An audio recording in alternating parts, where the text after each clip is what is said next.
the forgotten patient. Welcome, my fellow seekers of the strange and unexplained, to Tales from Beyond the Veil.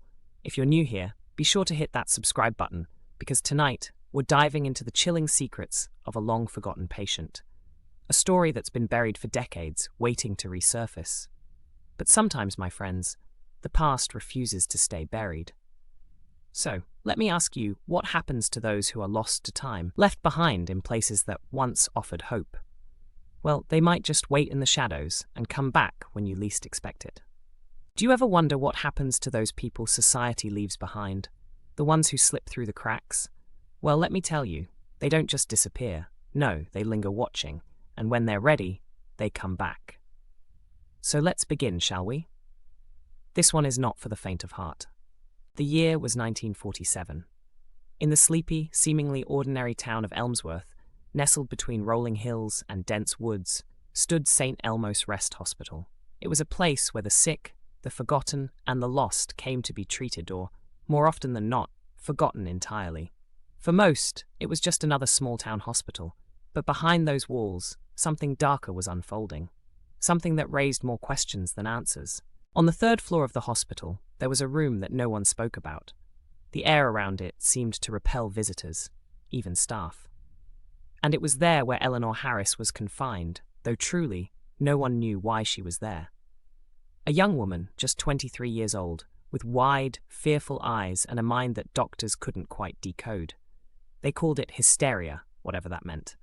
Rumors spiraled of a troubled childhood, of abandonment, yet Eleanor faded into the wallpaper, just another ghost lost in a forgotten corner of a hospital. Her family left her there, never to visit. For years, Eleanor floated through the shadows of St. Elmo's, a ghost in her own right. At first, the nurses were kind, but as the days turned into months, they started to avoid her room. Strange reports began to surface as scratching sounds in the walls, faint whispers echoing in the dead of night, and some of the staff even claimed they spotted her wandering the halls. But each time they went to investigate, her room remained locked tight. There was a time when curiosity turned into fear, and soon Eleanor Harris simply vanished. Her disappearance was swift and complete. No signs of struggle, nothing to suggest what happened, just gone. The staff turned the hospital upside down, but there were no clues, nothing but silence. Eleanor became a ghost, an unfinished chapter in the hospital's story. Years rolled on, and the whispers of Eleanor faded with time. New nurses, new patients, new staff came and went. But let me tell you, some things never really stay buried, no matter how hard we try. Emily didn't believe in ghosts. Sure, she heard the spooky stories from the other nurses, but she was practical trained, focused. Nothing could shake her resolve. That was until she began her shift on the third floor. It started with little things, cold spots, flickering lights, and the occasional creak of the floorboards. But as midnight approached, the atmosphere thickened.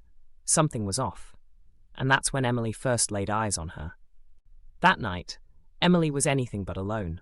She felt eyes watching her, felt the chill of Eleanor's presence. Patients started to report strange occurrences, whispers in the night, a shadow standing at the foot of their beds, sharing tales of a woman with an empty stare. Emily dug deep, eager to unearth who Eleanor Harris really was. The deeper she dug, the more disturbing the truth became. Eleanor was not just another patient. Oh no, she was tied to something much more sinister, a legacy that haunted St. Elmo's Rest. What Emily discovered next would haunt her forever. Hidden beneath the floorboards, a collection of tattered journals awaited her. In those pages, Eleanor revealed her truth, the voices, the shadows, and the experiments conducted on her. Experiments that blurred the line between life and death. And in those final pages, Eleanor wrote one haunting line: "They will never let me rest." Some patients may leave the hospital, but the hospital never leaves them. Thank you for watching. If you enjoyed this story, don't forget to subscribe to my channel, because next time, you won't want to miss what we uncover next.